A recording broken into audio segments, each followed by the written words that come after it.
Welcome back to Living 808. May is Children's Mental Health Acceptance Month, and we're continuing to feature organizations as well as individuals doing awesome work in the community with our keiki. And today we're joined by Scott Shimabukuro, Practice Development Officer with the Hawaii Department of Health Child and Adolescent Mental Health Division. Aloha. Thank you for having me. Of course. Thank you so much for joining us, because I'm excited to be diving a bit more into the topic we're talking today. What would you say are some of the ways that parents and caregivers can really foster and promote well-being in our keiki? For Children's Mental Health Acceptance Month, I'd really like to emphasize the actions that parents and caregivers can take. One really quick, easy one is to encourage physical activity and exercise. That is shown to be a real boost to our mood. Admittedly, most of the research is on adults, but what little research there is on children and teens suggests that this isn't a bad idea for them either. But what I'd really like to focus on is the idea that just being outside is beneficial.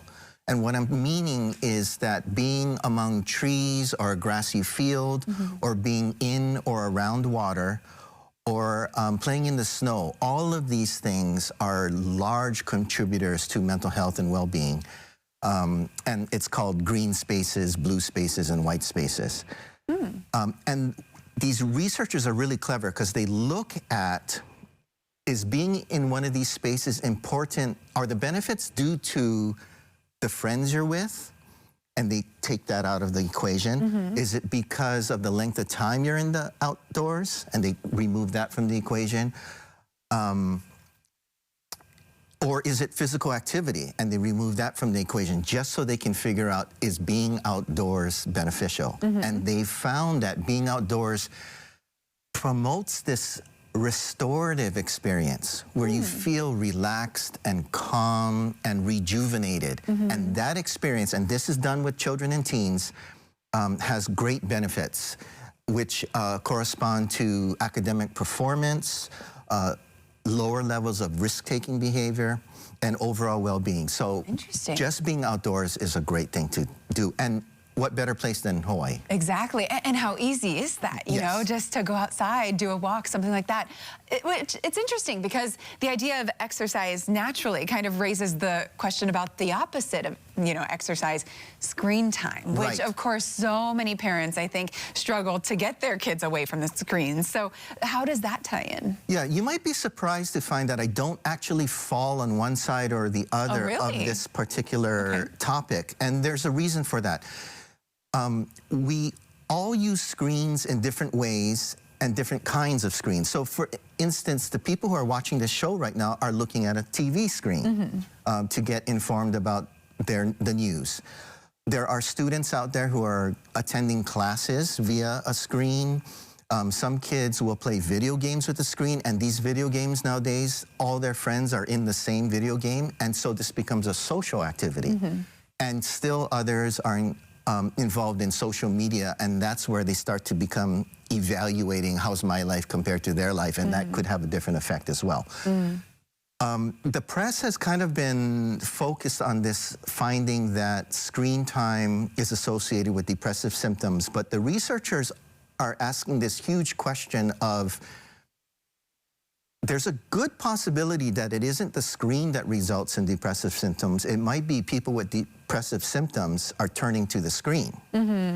So there's a lot still to be found out about this, and I'm afraid that we can't really draw broad conclusions about it at this time.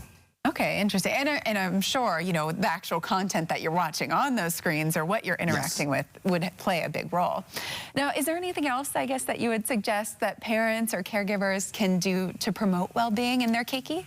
Yeah, one last thing I'd like to mention is when teenagers are engaged by an activity that focuses outside of themselves, so other people or the world around them, this is a large milestone in their development in becoming an adult. They start to look at, how do I fit amongst other people?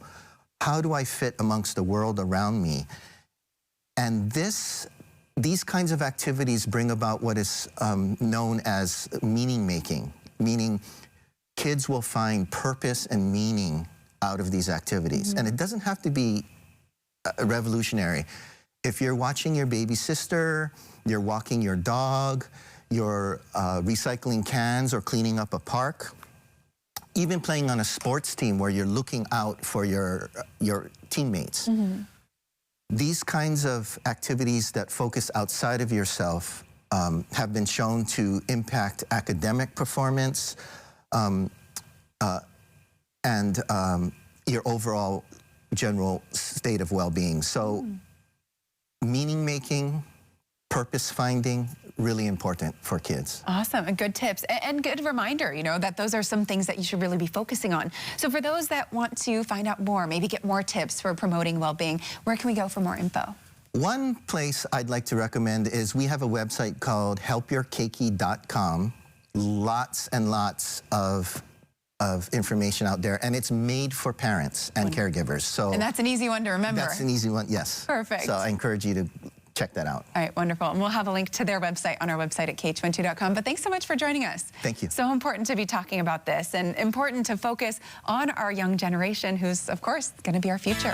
All right, so much more when Living 808 returns. Stay with us.